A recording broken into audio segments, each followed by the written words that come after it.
Hi guys! So, something I've wanted to do for a while here on this channel is unboxings.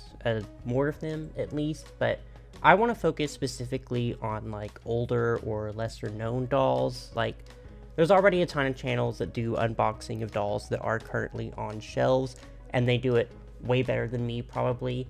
But this way I can share with you some of my favorite, like, interesting finds and maybe bring attention to some dolls that might have gone under your radar. So I shared a poll in my community tab as to which dolls I should do first, and it was very, very close. But the winners were these Powerpuff Girls Z dolls, which I'm so excited because I've been waiting forever to unbox these. So for those that might not know, Powerpuff Girls Z was an anime series produced obviously in Japan in 2006, based of course on the very popular Powerpuff Girls cartoon. I watched it when I was little, even though it was a very, very loose adaptation of the source material. I loved it. The theme song has been stuck in my head for at least like 15 solid years.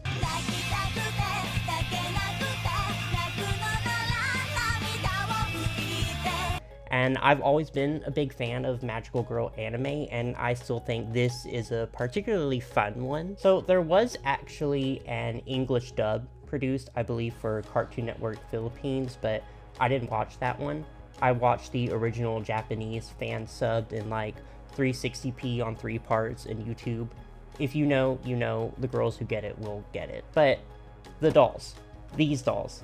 These were actually produced and sold in Spain by Simba Toys, who are mainly known for kind of lower budget alternatives for bigger doll brands. Like, they have their version of Barbie called Steffi Love. They had their version of Bratz with supermodels. They had Twilight Teens, which were kind of their version of Monster High, but they've had their fair share of licensed stuff too. Like, they've had some Disney Princess dolls, I believe. So yeah, these are definitely an interesting case, and I'm really pumped to take a closer look at them. So let's get into it. So here are all 3 of the main characters. So obviously you'll notice that Blossom here is a little different from the other 2 in what she comes with. And that's because she's from an earlier edition, the second line of dolls, I want to say. And I actually got her from a different seller than Bubbles and Buttercup, who are from a much later wave. Funnily enough, even though these dolls were sold exclusively in Spain, Blossom came from a seller in France, and these 2 actually came from Portugal. But yeah, we'll talk Blossom first, and then talk more about the differences when we get to the other 2. So here's Blossom, or Petalo, as she was known in Spain apparently, who was always my personal favorite in both the anime and the original series, and you can probably guess why. She just has this huge know-it-all Virgo energy, so I relate. But in the anime, her real name is actually Momoko, and I remember her being a little different from her cartoon counterpart. Like, she was a little more childish, and also there was this running gag that she was obsessed with, like, cakes and sweets and stuff, which is also actually very relatable to me. Also, here on the back of the box, you get some very cute artwork of the girls, along with what looks like some very early product markups in lieu of stock photos. Also, it bothers me that Bubbles is here on the pink streak and Blossom is on the blue one, but I digress. Let's just open her up already. So this is everything included here. The doll, obviously, she also comes with this little yo-yo, which is her weapon in the show. It's a very, very cute little piece.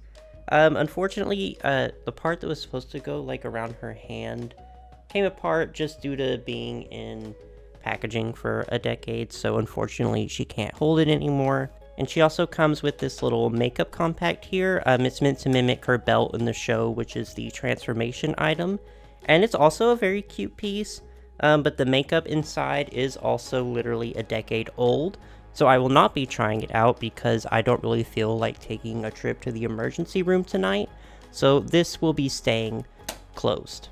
So here we have Momoko, who is so very cute. I don't think she resembles her character all that much, but she's still adorable. She has a very simple face mold, just this very round head with the 2 anime style eyes and just the slightest suggestion of lipstick here. I also love her hair so much, like this just very bright shade of orange is so pretty, and it's not the greatest quality. I didn't really expect it to be from Simba, but it doesn't feel horrible. It feels alright. It is a little mess just from being in packaging for so long, but that's probably an easy fix. It can be washed and everything. So her outfit here is a pretty decent recreation from the show. If I had to complain, because you know I will, I do think this black stripe here is just a little bit too big for whatever reason, but otherwise I think they did do a really good job of capturing all the little details. Like, they even got the buttons on the jacket, and even the little heart decal on the back here. And the quality isn't fantastic. Like, I know if I touch the logo here on her jacket too much, it will probably just rub, like, right off. But Simba, again, it's not a company on the level of, like, MGA or Mattel, so I don't buy dolls like this expecting amazing quality. They're just a novelty, and she does look, just holding her on display and everything, she looks really, really cool, so I'm happy with it. All the pieces you get are the dress, the jacket, a choker, 2 pearl earrings, her belt, this very cool giant bow in her hair, 2 fingerless gloves which are made of rubber. One of mine unfortunately has a bit of a paint splatter on it, but I think I can probably get that. Turns out I am stupid. So the paint splatters that I keep referring to on their gloves aren't manufacturing defects. They are actually meant to be there. They're supposed to be the rings that they wear that are also part of their transformation items that I just completely forgot about. So I will keep referring to them as manufacturing defects throughout this review, unfortunately, but just know that they aren't actually. Probably get that off pretty easily. And then 2 very simple shoes. And like I said, the quality, it's not amazing, but it's survived a decade here in the box, and I don't plan on throwing these dolls against the walls or anything, so they'll hold up fine. I do definitely imagine these dolls didn't survive very long in the hands of young kids who must have had them though. So we are going to take a quick look at her body. So quick note for YouTube, and anyone else who might be offended by doll nudity for whatever reason. Sometimes fashion dolls have to have their clothes taken off because they are fashion dolls, and that is kind of their primary function, and that's fine. It's not adult content, it is a hunk of plastic vaguely shaped like a human, and these were in fact products sold to children. Thank you. So her body is pretty much exactly what you would expect. She has the standard 5 points of articulation, so her arms go up and down and out. Her legs just move up and down, they don't really go side to side, but they are made of a very kind of flexible plastic. And then her head swivels side to side. And she also has, what I didn't expect, are click knees. And they actually have a pretty decent range of motion for click knees. You will notice that her body, mine is stained just a little bit, just again from being in the packaging for so long against that black fabric. Also, her choker is not removable. Again, her hair is pretty soft. I'm not really sure what the material is, but I would assume probably somewhere on the lower quality side of the spectrum. I do think of the 3, Blossom definitely does have the best hair, just because she has a very simple hairstyle already, so it was pretty easy to recreate. But yeah, here's Blossom. Absolutely adorable. So happy to own her. And next, I think, will be Buttercup. So here she is, Buttercup, or Cactus, as she was known in Spain. In the anime, though, her name was Kaoru, and I pretty much remember her just being pretty identical to her cartoon counterpart. And you're probably already noticing the big differences with this edition. Mainly then, rather than that makeup compact, this one actually comes with a second outfit. And rather than a complete first outfit, Buttercup actually has a molded on top and belt. And that's because this particular edition had dolls with voice lines, activated by pressing the button on their belt here.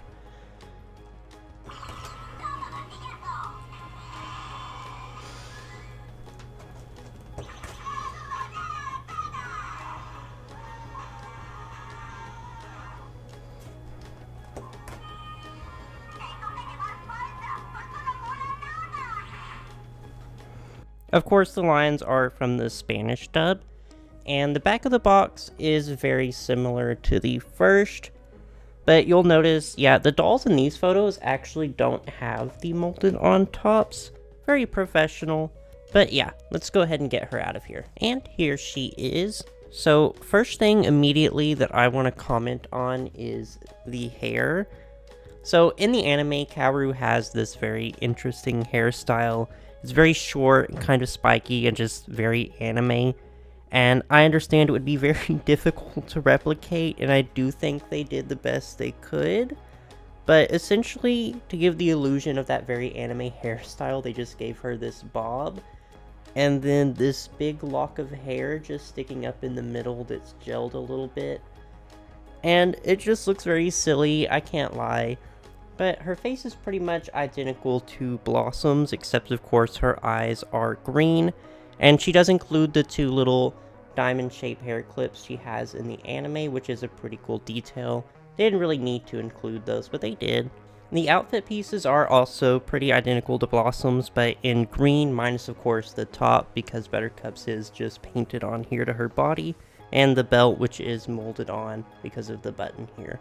So everything that you get on Buttercup is of course the jacket, the skirt, the choker, the rubber gloves. Again, mine has a big splatter of paint on it. I don't know what was going on with the manufacturing of these gloves. The two very simple shoes, and also hidden under her hair she has pearl earrings, just like Blossom does, along with her hair clips. And she also does include her weapon that she has in the anime as well, which is this really cool giant mallet. Again, it's a really fun piece. It is made out of a very cheap hollow plastic, but it's painted and molded all right, but unfortunately she doesn't really have a way to hold it. So being from a later edition, her body is slightly different from Blossom's. You'll notice she is slightly less shapely. She's a little thicker in the waist, and also obviously she has the painted on bodysuit. But you'll also notice her articulation is just slightly different. So she does have the same articulation in the arms and the head movement, but here on the legs they actually do swivel out because they have that kind of pseudo ball joint there in the middle. And also, her legs are essentially the same. They're very flexible rubber plastic with the click joints about the same range of motion. And if you've ever owned like a late 90s, early 2000s Barbie with the very, very weird rubber legs, it feels pretty much exactly like that. Also, mine, just like Blossom, she does have some very slight staining on her body, again, just due from being in the packaging for so long. But we want to see her in her second outfit, right? Right. So let's dress her up. So, here we are. Again, not the most intricate, well-constructed outfit in the world, but it does look a good bit like her outfit in the show. So I'm happy with it. It is just a little bit, like, ill-fitting, but I think that's intentional because Kaoru's outfit in the show is very baggy. She also comes with this weird piece of felt, and I think it's supposed to be her belt. I'm honestly not too sure. But if it is, that's kind of incredibly lazy. It looks nothing like the belt, but she looks perfectly fine without it, so I think I do actually kind of love her in this outfit.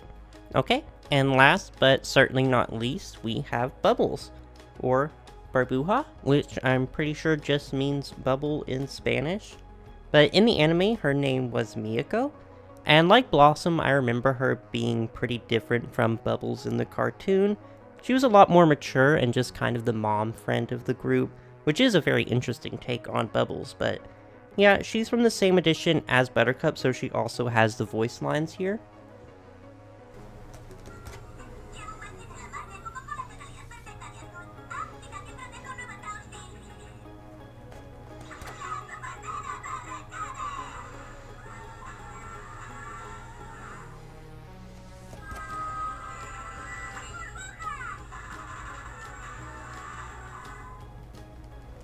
But not a whole lot more to say, so let's go ahead and get her out of there.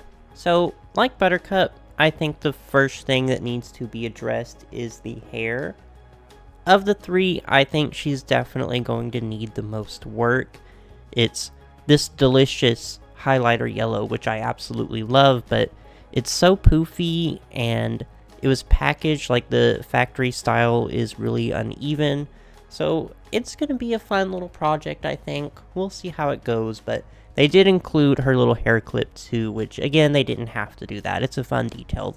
So her face is pretty identical to the other two, except of course her eyes are blue. Mine, for some reason, has kind of a weird glue residue on her face. I don't know if you can kind of see it on camera, so I'll definitely have to try and clean that off. Her outfit is also pretty much exactly the same as Buttercup's, except in blue. It includes all the same things: hair clip, pearl earrings, jacket here, skirt, and shoes, and of course her rubber gloves with the paint defect here also on this one. So like Buttercup, she also comes with the weapon she uses in the show, which is this really cool bubble wand. Again, it's sculpted and painted really well, but she also just does not have a way to hold it, unfortunately. I also remember this really funny running joke for like the first few episodes of the anime, where she didn't know what her weapon was. She didn't know it was a bubble wand, so rather than making bubbles with it, she just kept throwing it at the villains. So, like everything else, her body is pretty identical to Buttercup's, even right down to having some slight staining on it, but she does just have the standard 5 points of articulation, along with the click knees and the weird flexible rubber legs. Not too much else to say about that, so let's move on to her second outfit. So, something I didn't really pick up on when I redressed Buttercup is that they didn't include another pair of shoes, which is really unfortunate because Miyako in the anime, she has these really cute light socks and Mary Jane's, which I think would have made this outfit so much cuter. But unfortunately, she just has the shirt and the skirt, which are both really cute pieces. Again, just not really, the most well-constructed outfits in the world, but it is a pretty decent recreation of what she wears in the anime. It's just unfortunate that she just has her default shoes.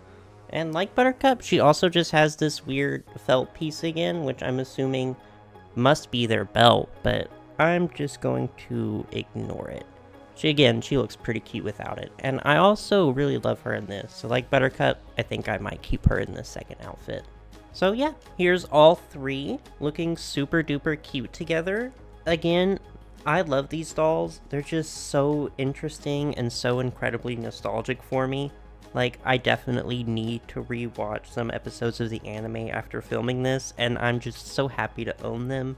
No, they're not the most amazing or highest quality dolls on Earth, and there are a few defects here and there, but they're just such cool pieces of doll history. I didn't even know they existed until very recently when I just knew I had to snatch them up, but I absolutely adore them. But obviously, you guys have to let me know what you think. Did you ever watch Powerpuff Girls Z? Did you, by chance, own any of these dolls? Do you want to own them now? Let me know. And also, be sure to like and subscribe for any future fashion doll content. Thank you.